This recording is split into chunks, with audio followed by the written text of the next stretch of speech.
शिवाजी महाराज के वारिस शाहू छत्रपति महाराज कहते हैं कि उन लोगों के कारण मेरे पुरखे आजाद हुए।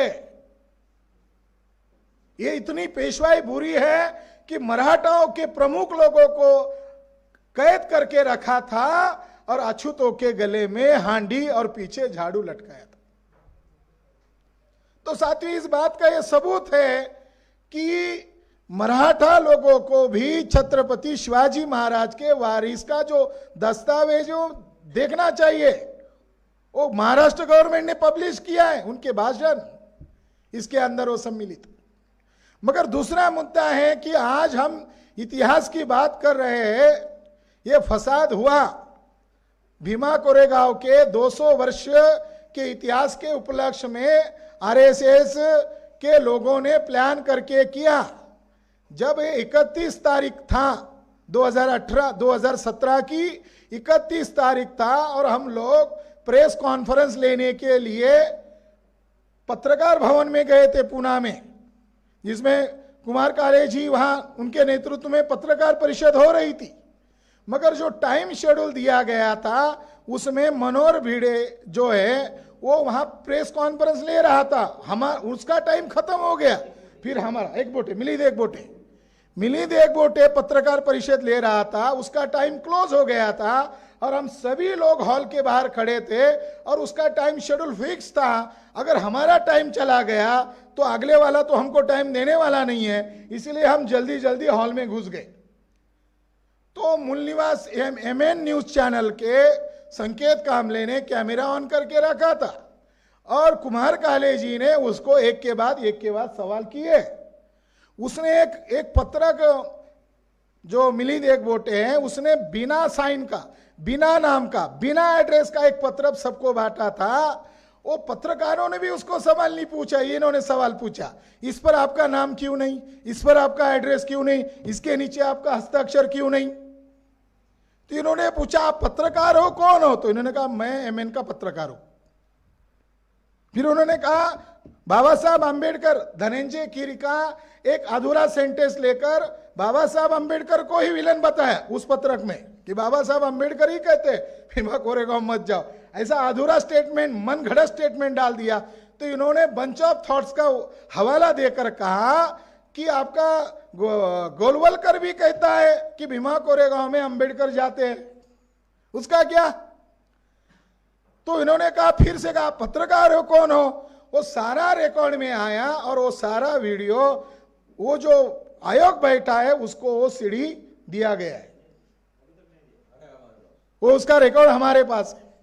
मैं संदर्भ आपको क्यों बता रहा हूं? मिलिंद एकबोटे भिड़े का मैं संदर्भ इसीलिए बता रहा हूं कि उसकी जड़ भिड़े एकबोटे तो है, मगर इसकी जड़ महाराष्ट्र गवर्नमेंट है। ये फसाद होने की जड़ महाराष्ट्र गवर्नमेंट है।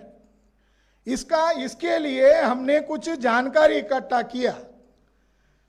मान लो मुगलों के पीरियड के आवास है, निवास स्थान है, मकबरे है, या शिवशाही के समय में गढ़ है, किले है, या मौर्य काल के कोई दस्तावेज है, पिलर है, बुद्धिस्ट मॉन्यूमेंट्स है, या कोई मंदिर है, या कोई जैनों के मंदिर है, तो ये इसके लिए अलग से कानूनन व्यवस्था किया गया है। 1860 में ASI की स्थापना किया, आर्कोलॉजिकल सर्वे ऑफ इंडिया। हमने इसके बारे में चिंतन किया कि छत्रपति शिवाजी महाराज और छत्रपति संभाजी महाराज कोई साधारण व्यक्ति नहीं है, असाधारण व्यक्ति है। तो छत्रपति शिवाजी महाराज के गढ़ किलों को संरक्षण दिया है ASI द्वारा या महाराष्ट्र पुरातत्व विभाग के द्वारा। तो उसी तरह संभाजी महाराज का जो समाधि स्थल है इसको प्रोटेक्शन महाराष्ट्र गवर्नमेंट ने दिया है या नहीं दिया है, इसके संदर्भ में 22 दिसंबर 2020 को महाराष्ट्र पुरातत्व विभाग को हमने लिखित में जवाब मांगा। महाराष्ट्र पुरातत्व विभाग ने हमें लिखित में जवाब दिया कि छत्रपति संभाजी महाराज का वडू बुद्रुक में जो समाधि स्थान है उसके ऊपर महाराष्ट्र पुरातत्व विभाग का नियंत्रण है। हम अचंभित हो गए कि अगर वो लिखित में अगर दे रहे हैं कि छत्रपति संभाजी महाराज का वडुबुद्रुक का जो स्थान है, समाधि स्थान है, वो महाराष्ट्र पुरातत्व विभाग के नियंत्रण में है। तो ये रिकॉर्ड हमने लेने के बाद छानबीन किया तो आश्चर्यजनक बात सामने आ गई कि सन 1944-45 के दरमियान खुद बेंद्रे साहब ने यह कहा है कि हम लोग संभाजी महाराज का समाधि स्थल तुलापुर को ही मानते थे और वहां लोगों को, पुणे से लोगों को ले जाते थे और वहां भाषण करते थे। मैं लंदन में गया, रिकॉर्ड ढूंढा, पेशवाओं के रिकॉर्ड ढूंढा, शाहू महाराज जो 17 के राजा थे उनके पास सनद पत्र मिला, पेशवाओं के पास मिला, और छत्रपति शिवाजी महाराज के वारिसों ने जो गोविंद गोपाल महार को दिया गया सनद पत्र, उसको मैंने ढूंढा।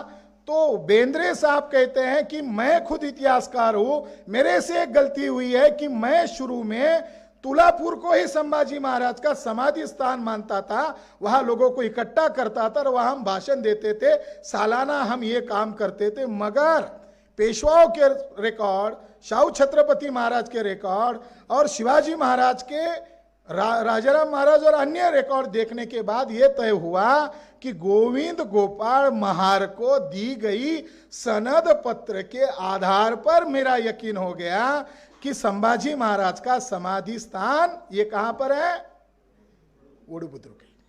इस रिकॉर्ड में उन्होंने लिखा कि 1975 में संभाजी महाराज का समाधि स्थल को क्या घोषित किया, राज्य संरक्षित स्मारक घोषित किया 1975 को।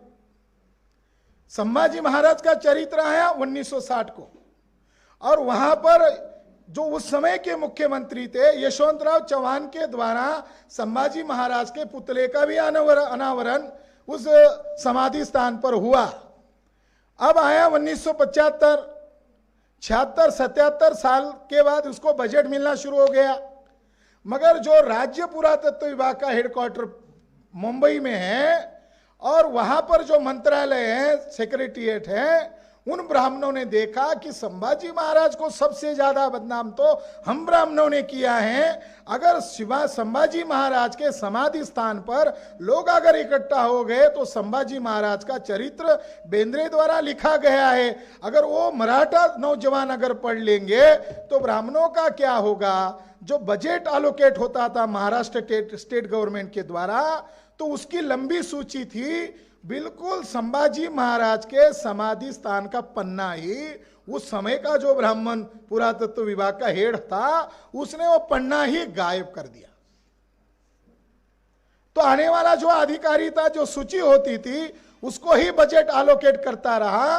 और जब मंडल के खिलाफ आंदोलन करना शुरू हुआ तो भिड़े एक बोटे को प्लान वे में उस जगह पर उन्होंने उतारा। अब स्टेट महाराष्ट्र गवर्नमेंट कहता है, 2020 का रिकॉर्ड है, ज्यादा पुराना नहीं है, कि ये स्टेट गवर्नमेंट का रिकॉर्ड है। फिर हमने माननीय वामन मेश्राम साहब से सलाह लिया कि इसके लिए क्या करें। तो उन्होंने कहा कि शरद पवार साहब खुद को अभी सत्य शोधक दिखा रहे, तो उनको भी खत लिखो, अजीत पवार को भी खत लिखो, मुख्यमंत्री ठाकरे साहब को भी खत लिखो और उनको ये ओरिजिनल रिकॉर्ड भेज दो। हमने छत्रपति क्रांति सेना के द्वारा करस्पॉन्डेंट किया, सीएम के मंत्रालय से और सेक्रेटरीट से हमको मेल पर जवाब आया, आपका खत मिला है, अगली कार्रवाई के लिए हम आगे फॉरवर्ड कर रहे हैं। अब अगली कार्रवाई क्या किया, हमने उस खत में यह लिखा है कि 200 साल की उपलक्ष्य में मराठा लोगों को गलत बातें बताकर जो भिड़े एक बोटे को अवसर मिला, उसकी मूल वजह है मिलिंद एक बोटे द्वारा वहां पर ट्रस्ट बनाकर उस जगह पर कब्जा करना। यह सारी फसाद की जड़ है। अगर ये छत्रपति संभाजी महाराज का समाधि स्थान अगर स्टेट आर्कोलॉजी के अधीन है तो स्टेट गवर्नमेंट की जिम्मेदारी है कि आप तुरंत कार्रवाई कर मिलिंद एक बोटे की वो फर्जी संस्था को रद्द घोषित करे और उनके ऊपर कानूनन कार्रवाई करे, क्योंकि भविष्य में भी ऐसे फसादात किए जा सकते हैं। उनका वहां जाने का कोई औचित्य नहीं है, मगर वो बार बार जाते हैं, लोगों को गलत इतिहास बताते। जैसे वकील साहब मकरे साहब ने बताया कि वो वहां गया एक मनोहर भिड़े और कहा कि शिवाजी महाराज का हमें सिंहासन बनाना है और वो सोने का बनाना है और हमें गांव गांव से सोना चाहिए। ऐसी बातें प्रचार करने के लिए वो वहां भी गया और महाराष्ट्र में कई जगहों पर गया। तो इसकी वजह वो जो ट्रस्ट उन्होंने बनाया है, इस रिकॉर्ड के आधार पर महाराष्ट्र गवर्नमेंट को हमने 2020 में कहा कि आप फौरी तौर पर यह स्टेट गवर्नमेंट के अधीन ले लो। इसका रिजल्ट क्या आया? इसका रिजल्ट ये आया कि लोगों को इकट्ठा आने दे सकते हैं, उन्हें पानी नहीं मिलेगा, वहां किताबें लोगों को नहीं मिलेगी, मगर वहां सभा लेना नहीं देंगे। हमने सोचा था बाला साहब ठाकरे के जो पिताजी है, यानी उद्धव ठाकरे जी के जो दादा है, इन्होंने गोविंद गोपाल महार का एक किताब है जो 1960-61 में प्रकाशित हुआ था, शिवकालातील शूरवीर महार योद्धे गोविंद गोपाल व रायप्पा महार चरित्र। ये किताब 23 जनवरी 1967 में प्रकाशित हुआ और शुभ हस्ते प्रबोधन का ठाकरे वडाला मुंबई, जिसमें पूरी हकीकत है कि संभाजी महाराज को किस तरीके से मारा गया, किन ब्राह्मणों का संभाजी महाराज को कत्लेआम करने में हिस्सेदारी है। 10-12 ब्राह्मणों की लिस्ट दी है, वो तुड़ापुर और उस इलाके के ब्राह्मणों की इस चरित्र में लिस्ट दी है। और केसी ठाकरे उर्फ प्रबोधन का ठाकरे के द्वारा गोविंद गोपाल महार और रायप्पा महार का चरित्र 1937 में छापा गया है। शायद हम उसको एक कुरियर बनाकर उन्हें भेज देते हैं, शायद पढ़कर उनका कोई हृदय परिवर्तन हो। तो ये घटना होने की वजह है कि उस समाधि स्थान पर इलीगल कब्जा होना, उसका कब्जा होने की वजह नहीं, उन्होंने लिखित में दिया वो हमारा है। तो मैं माननीय वामन मेश्राम साहब से विनती करता हूं कि वह कब्जा हटाने के लिए हमें आंदोलन करने के लिए निर्देश दीजिए। महाराष्ट्र के 44,000 गांवों में यह संदेश भी देंगे कि छत्रपति संभाजी महाराज के समाधि स्थान पर गवर्नमेंट का, वो भी पुरातत्व विभाग का नियंत्रण होना चाहिए। इन आतंकवादी किस्म के चरित्र के लोगों का उनके ऊपर नियंत्रण क्यों है? मनोहर भिड़े के बयान देखो, मिलिंद एकबोटे के बयान देखो, वारकरी लोगों के खिलाफ स्टेटमेंट, संतों की बदनामी, बाबा साहब अंबेडकर का अपमान और मनु का जय जयकार, ये किस हरकतों का बयान है? अभी ये सुनने में आया है कि उसको उधर भेज रहे। इधर महाराष्ट्र में हमने जागृति के कारण उनका चरित्र एक्सपोज किया है, तो अभी वो कर्नाटक में घूम रहा है। और कर्नाटक में जो छत्रपति शिवाजी महाराज की जो बदनामी, जो अवमान किया गया है, संभवतः इन्हीं लोगों का इसके पीछे हाथ हो सकता है, ये हमारा अनुमान है। क्योंकि उसके उस दरमियान वहां पर दौरे हैं, वहां पर उसके कार्यक्रम हुए हैं। साथियों, इस मौके पर मैं दूसरा एक मुद्दा बताना चाहता हूं कि जिन लोगों ने कब्जा किया उन्होंने क्या पाप किया, क्या काला काम किया। जो लोग भिड़े एक बोटे, जो लोगों ने कब्जा किया है, वे लोग छत्रपति शिवाजी महाराज और संभाजी महाराज का चरित्रहनन कर रहे हैं, कब्जा करके चरित्रहनन कर रहे हैं। छत्रपति शिवाजी महाराज की जेम्स लेन द्वारा जब बदनामी हुई थी, वाजपेयी ने समर्थन किया था, आरएसएस के लोगों ने समर्थन किया था। और जिस पुरंदरे का 99 ईयर साल हो गया, तब उसके वो आरएसएस के चड्डी में नागपुर के संघ शाखा में कैसे गया, इसके वीडियोस और फोटोग्राफ बता कर यह प्रोपेगेंडा किया गया कि हमारे आरएसएस के पुरंदरे। और मोहन भागवत के और आरएसएस के पेज पर अभी भी उसके लिए राष्ट्रीय स्तर का श्रद्धांजलि और शोक संदेश मोहन भागवत और भैयाजी जोशी द्वारा दिया गया है। बम पुरंदरे ये आरएसएस का फुल टाइमर था, वो कोई लेखक नहीं है, उसने खुद कबूल किया है। मगर बम पुरंदरे का चरित्र को ध्यान में रखकर जेम्स लेन ने जो किताब लिखी, उस किताब के ऊपर पाबंदी डालने का जब काम किया जा रहा था, तो यही ब्राह्मण इन ब्राह्मणों के समर्थन में थे। मेरा कहने का तात्पर्य क्या है? जो लोग छत्रपति संभाजी महाराज के समाधि स्थान पर कब्जा किए हुए, उन लोगों ने क्या प्रोपेगेंडा किया? उनको धर्मवीर उपाधि दी। संभाजी महाराज को धर्मवीर उपाधि जिन लोगों ने दी, उनका नाम है एकबोटे और भिड़े। धर्मवीर का मतलब क्या है? धर्मवीर का एक संदर्भ है। धर्मवीर के नाम पर मुसलमानों के खिलाफ माहौल बनाना आसान है। धर्मवीर संभाजी महाराज धर्मवीर है कि ब्राह्मणों को जिन्होंने हत्या की उन लोगों को सर्टिफिकेट देने की जरूरत है? धर्मवीर का क्या मतलब है? बकरों की कथाओं को प्रचार किया। औरंगजेब ने संभाजी को पूछा, क्या तुम मेरी लड़की के साथ मोहब्बत करते हो, प्यार करते हो? संभाजी ने कहा हाँ। फिर उन्होंने कहा शादी करोगे? हाँ। कहा ये बकरों में लिखा है, ये कथाएं गांव गांव में जाकर ये भिड़े गोटे प्रचार करते हैं, आज भी करते हैं।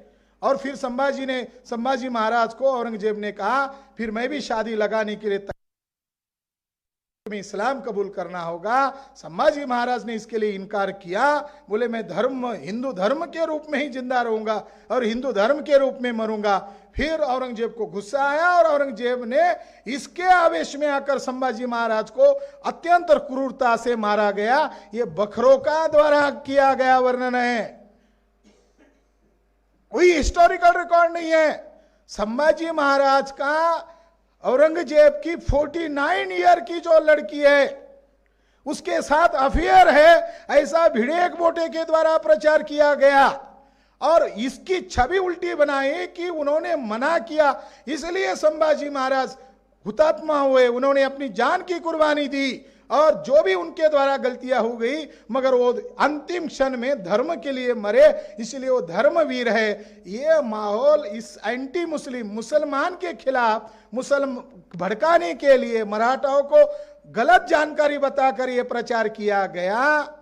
सन 1915 में मैं आपको आश्चर्यजनक बात बताता हूं, बेंद्रे साहब ने उनके संभाजी चरित्र में लिखा, जिन ब्राह्मणों को, ऐसा उन्होंने लिखा, जिन ब्राह्मणों को संभाजी महाराज का निधन का निश्चित स्थान बताने नहीं आता है, उन ब्राह्मणों को एकदम कॉन्फिडेंशियल बात, और वो भी वो जो औरंगजेब की लड़की और संभाजी महाराज की गुप्त बातें कहां से पता चली होगी?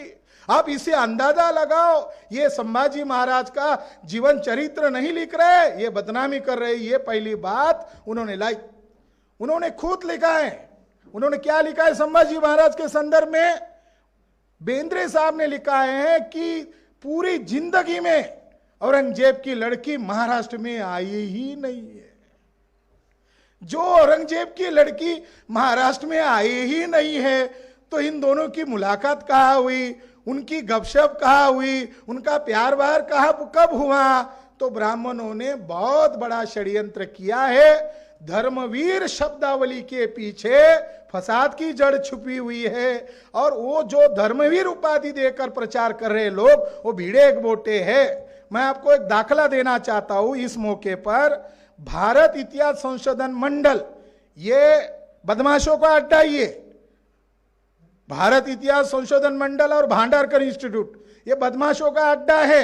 मगर सन 1915 में उस भारत इतिहास संशोधन मंडल के इतिहास विषयक अंक में एक लेटर, एक आर्टिकल छपकर आया था, संभाजी और जेबू निसा।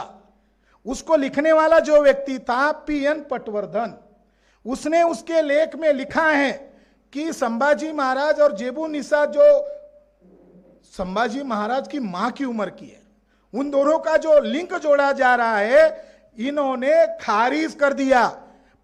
पीएन पटवर्धन ने सिरे से खारिज कर दिया और यह लिखा गया कि यह संभव ही नहीं है क्योंकि वो लड़की पूरी जिंदगी में महाराष्ट्र में आई ही नहीं है। ये कपोल कल्पित कथा है। और इसके लिए उन्होंने सर देसाई और अन्य इतिहासकारों को गलत सिद्ध किया है। और यदुनाथ सरकार जैसे व्यक्ति ने भी अपने लेखन में छत्रपति शिवाजी महाराज का भी लिंक औरंगजेब की दूसरी लड़की के साथ दिखाया था। तो उन्होंने तर्क भी ये किया ब्राह्मणों ने, बकरकारों ने, इनका उनके साथ लिंक नहीं है तो फिर बताओ औरंगजेब के उन दोनों लड़कियों को अविवाहित रहने की क्यों जरूरत थी? तो ये भारत इतिहास संशोधन मंडल के लोगों ने, पटवर्धन ने उसको सिरे से खारिज कर दिया। तो ये बात तो उनके द्वारा लिखी गई और उनके इतिहासकार द्वारा प्रमाणित की गई है। क्या ये भिड़ेक बोटे ने नहीं पढ़ा होगा? क्या पढ़ा है, मगर ये जानते हुए भी वो झूठी बातों का, बखरों के बातों का प्रचार क्यों कर रहे हैं? क्योंकि इसके पीछे एक गुपित षड्यंत्र है। अल्पसंख्य ब्राह्मणों का बहुसंख्य लोगों पर कब्जा कब किया जा सकता है, तो उनके जो नायक है उनका ब्राह्मणीकरण करो, उनको ब्राह्मण अनुकूल चरित्र लिखो, और उनका ब्राह्मणीकरण कर दिया तो बहुजन समाज का ब्राह्मणीकरण अपने आप संभव है। इस रणनीति पर वो लोग काम कर रहे हैं। मैं शुक्रिया अदा करता हूं माननीय वामन मेश्राम साहब को कि उन फडणवीस के लोगों ने तो विरोध किया था, मगर वर्तमान ठाकरे सरकार ने भी सभा लेने के लिए विरोध किया। तो जागृति का कार्य निरंतर चलना चाहिए। तो आज जो फैसला किया है, आज जो कार्यक्रम लिया है, यह बहुत ही महत्वपूर्ण है। मैं इसी बात पर अपनी बात को विराम देता हूं। धन्यवाद।